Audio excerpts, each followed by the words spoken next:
Hey guys, and welcome back to The Legend of Zelda Spirit Tracks. We've beaten the second dungeon in the game, so I guess it's time to head back and say hi to Anjean. Maybe not particularly in this part, but in the next one for sure. That's right, it's a transition part!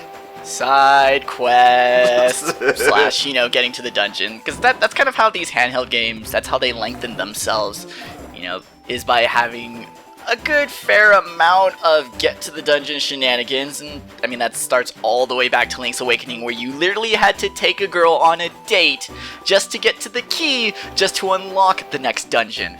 Huh. I never realised how sexist and demeaning that was. It's pretty bad, but I'll take it any day over Goron games. Oh no, I'm retroactively feeling the pain. Beetle! Oh, even here in New Hyrule, he accosts us with his wares.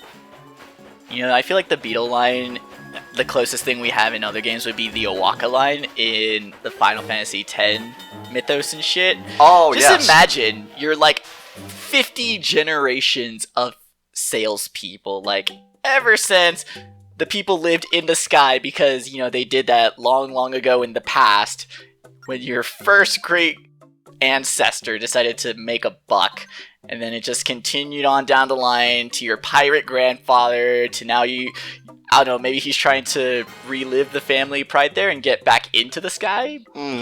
Maybe Beetle has information about Hyrule that we just don't. Oh yeah, this must be a descendant. I don't know why I didn't realize that. They're all descendants. They're all the same. The families don't change. You can take the people out of Hyrule, but they're still going to be the exact same. 100 rupees to join your fan club? Piss off, mate. Right? We give people reward cards just for joining, just for like coming into the store. It's like, here you go, you can get some stamps. Good. Yes. Alright. I'm going to show you a little something.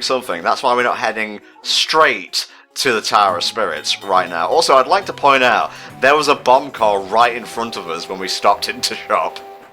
Oh yeah, I like to do that too, is use Beetle as a way to avoid a train race. Because remember, the evil trains are slightly faster than you, so unless you can outmaneuver them, you can't outpace them, especially since we were on the same trail, so we were going to have to go in reverse, and the train's reverse speed, unlike Link himself, is slower than the forward speed. Yeah. By the way, if you're wondering what happens when two bomb cars, meet each other on the track, they don't explode. They just, they do a little comical hop in the air and turn around like 180 degrees. They gently kiss, and then they hop away. Mwah. We're done. We're done here. We must get him, not us. We are not enemies.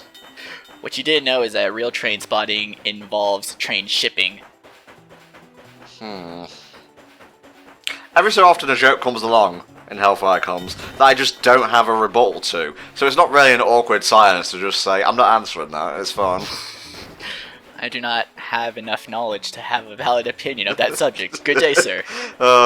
Again, now that we've restored part of the Tower of Spirits, the tracks are all blue and whatnot, so if you're ever struggling for a direct path back to the Tower of Spirits, you don't have to follow the map, you can just follow the tracks. Each, spoilers, there's more realms, but each realm is going to have one blue track that leads directly to the Tower of Spirit. And I forget on which map, but it's kind of like highlighted as well. Fuck off, Frosty! Rest in hell, Michael Keaton. Melt, fuckers. Or, please tell me there's been a zombie snowman movie. Like, I don't care about the quality or the budget, but please tell me someone has made like some gross VHS knockoff movie of zombie snowmen. Wait, isn't there the Jack Frost franchise? I could have sworn there was. Are they zombies, though? I don't think they're zombies, they're killer snowmen for sure. Well, yeah, that I know, but I'm googling zombie snowmen right now. Actually, I should probably put zombie snowman movie, or I'm just gonna get a bunch of people's tacky lawns. Looks like we have, from Michael Fassbender, The Snowman, 2017. Huh. I don't think he's a vampire, but it's a snowman. It's not one of those war movies with like a really sentimental title to throw you off, is it? No, it looks like it's really just a snowman. He doesn't even have a mouth or a nose, and I guess he's scary because I don't know what's scary about snowmen. I do not understand. It's in that same like genre as scary scarecrows. It's like, what's so scary about it? Just like knock it over. It's not real. I mean, scarecrows can be scary, but yeah, I don't agree with the snowmen are scary sentiment at all. I mean, meeting one in the dark would be pretty intimidating, but yeah, whatevs. Like, you could literally defeat a snowman with beer. Like, you just pour some on, and then all the salt and alcohol will lower the freezing point of the water that he's made of, and he'll melt. Oh man of ice, you dare to deem yourself human and form the shape of us. Here, have a nice Coke. Drink it all! And he just fizzles to nothing. It brings a new meaning to cracking a cold one with the boys. Oh, beautiful. Beautiful banter. So yeah, this is how we warp about the game. We use the warp gate. You hit the force gem, you keep the horn pulled down, otherwise the pole gets lonely and goes away, and then you go into the ethereal butthole. Boom, we're done. Hooray! And we wind up right here, because I actually want to go back to the castle for a tick, a spot of fun, of joy. See, you guys were all mad about, the timeline and trains, but what y'all didn't realize was that New Hyrule was gonna have space-time travel. Like, it's so great that the train game is the one that has Stargate in it as well. Yeah, well, it doesn't really compare to Breath of the Wild's fucking Epona motorcycle in the technology department. Oh my fucking god. Well, I mean, just his iPad alone. It's like, well, we're there. We've crossed the line. We now literally have magic and technology be the exact same thing in Zelda. Hey, I'm all down for magic technology. That shit's hype. Magitech, as it's referred to. Thank you, thank you. So question, Mexi, what do you think we're going back to Castletown for? Can you guess the minigame? Is it the battle arena again? No, not quite yet. I thought that the battle arena updated after each boss fight. But fucking rabbits. I swear to god, if we came all this way for this rabbit, though, this part is over. No. It wouldn't be this long of a part if it was just for the rabbit. Well, I mean, there's backtracking, and I don't know how well optimized this route is. I don't know if this is a LOTAD or not, which, BT dubs, I've been watching a whole bunch of Ocarina of Time LOTADs, and they are my new obsession. They're basically like TASes. They're tool-assisted runs, but they're not super optimized to where every action is frame perfect, but instead, like, they demonstrate certain runs, like beating the game in 2 pauses, or doing Ocarina of Time in reverse boss order. So it involves doing a lot of glitches that are difficult for people to do either consistently or just at all, but, most of the movement will be real time, but they may just slow it down to do a particular trick and then just keep going. And I really, really like them. It's a weird little subset of knowing all these speedrunning glitches in order to appreciate these, exhibition videos. Yep, for sure. Alright, we got a letter from Beedle. Is it a refund? I'm sorry I made you join the fan club, or, well, at least enticed you to spend money. I shouldn't guilt trip customers like that. I'm sorry I upselled you that extra bottle, even though you told me that you needed to buy braces for your daughter. Please accept my apology. Yeah, this is a little bit after the fact in terms of mail, because we've already been in and bought something. Also, I hate unsolicited advertisements. Like, God, why are you just filling up my mail space with all of these coupons?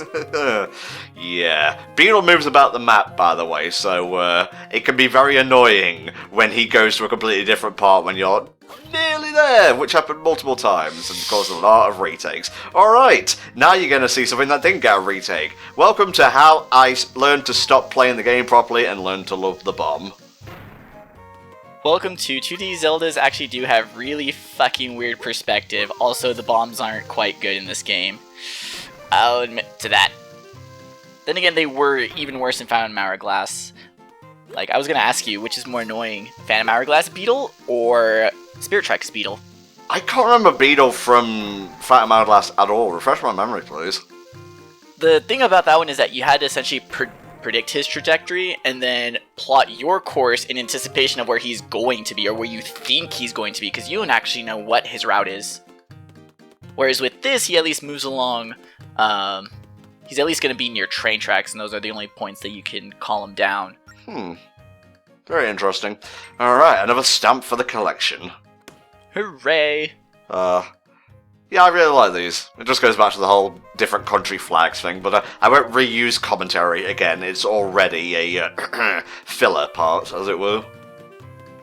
This is the part where we actually have a clip show of all of our previous commentary, but we put in a cool little context where we're talking about it without actually talking about it. Yeah. I'm not going to do that, by the way. I'm not going to superimpose a fucking clip of all our Zelda playthroughs, unless... maybe I'll save that for Breath of the Wild. It's like, unless you do it exactly in the style of the Korra clip show episode. Oh yeah, that was pretty fun. They worked with what they had for that one. I know the circumstances behind it. No, I didn't teleport, I was just grinding money inside Hyrule Castle. It's fine, because this minigame has a cost, a price. It's about, what was it, $60 US on release? $40? I don't remember. Well, maybe, if you're referring to the game, but this one is about 20 rupees. You have to hit the soldiers in here as many times as you can. You got 3 lives, essentially, and if you beat it, you get something special. So yeah, let's get to it. Did you really love the Orca minigame? Well, here it is. Again, with not quite as tight controls. Like, the Orca minigame worked because Wind Waker Link was way more fluid in his combat. He was able to move around a lot more. With the Spirit Tracks combat, there's a reason they give you 3 lives instead of just, don't get hit. Little tip for you here. If you stand between the guards on the right hand side, like the one at the top and the one at the bottom, the one on the left usually won't bother you. It's kind of like the motorcycle dudes in the Final Fantasy VII minigame. If you can just bother with 2 of them, one usually just won't even want to come forward. Or get a bunch that are red, just because if you swing your sword, they don't even come near you. You may have noticed that, yes, this was a retake. The record tally gave me away. But you only have to get 60 hits in before you win the prize, so it's all good. You got it at some point while you were recording, that's all that matters. And I didn't have to sit through your mistakes. Yes indeed. And we're done here. Good job, guys. You beat up a small child. Granted, that small child is tasked with keeping your dead princess, at least tied to the mortal realm, but you hit a small child. Oh, getting a new heart container feels so good. I never want to see a heart piece as long as I live ever again. I'm not a fan of pieces anymore. And then of course in Twilight Princess, where it's every 5th, so you gotta get a shit ton of those. Yeah, I mean, it just feels better to do a difficult trial or a fight and to be rewarded with a full new heart instead of the promise of a new heart. Right. It's kind of one problem I do have with Majora's Mask, other than the fact that 99% of the masks are used one time to get 1 piece of heart, and then it just goes back into your inventory. Yeah. So, I'm glad that, we can get full hearts. Then again, with that game, they just had so many side quests because there were no piece of hearts to get, or there were no full heart containers to get. Okay. Alright, Mr. Postman, what you got for me? He does know he can just deliver all these letters in, one trip, right? He doesn't have to keep continuously bringing letters to us real time. Well, words. Also, he's giddy as a schoolgirl. I can relate. Yeah, this is another delayed reaction, by the way. It's advertising the minigame we just did. Oh. This shouldn't even happen. There should be flags in this game that raise and fall. They're like, oh, did the character already beat this minigame? Then do not send letter. Well, no. Because, yes. Link's just one of those kinds of people who really, really loves mail no matter what it's from, so he's super cool getting letters about shit he's already done. A bill! Yes! Oh, they've taken my kids! My wife's divorcing me! Fuck yes! Fuck yeah! I believe we are done here, so let us exit Shitville, Hyrule Castle, Bitch Town. Wow! I didn't know Link was just so mad. That's why he doesn't talk, because if he did, it would be R-rated. He hates social interaction, so all of his communication is through snail mail, and that's how he maintains all his friends. Right now, Beetle is literally his best friend. Aw, that's really depressing, actually. Is it any different than ours? Now I'm really sad, but it's the end of the part, so I can officially stop caring now. Womp, womp, womp. If only we could have the sad train whistle. No, everywhere Link goes, just play like the trombone or something. Note, if they ever make Spirit Tracks 2, I want customizable train whistle. That's great, actually. I'm surprised they didn't do that. Although maybe when you change parts, like train parts, it changes. I don't know. At the time of recording, I've only changed one part, and you'll see that in a future episode. For now, goodbye! Goodbye!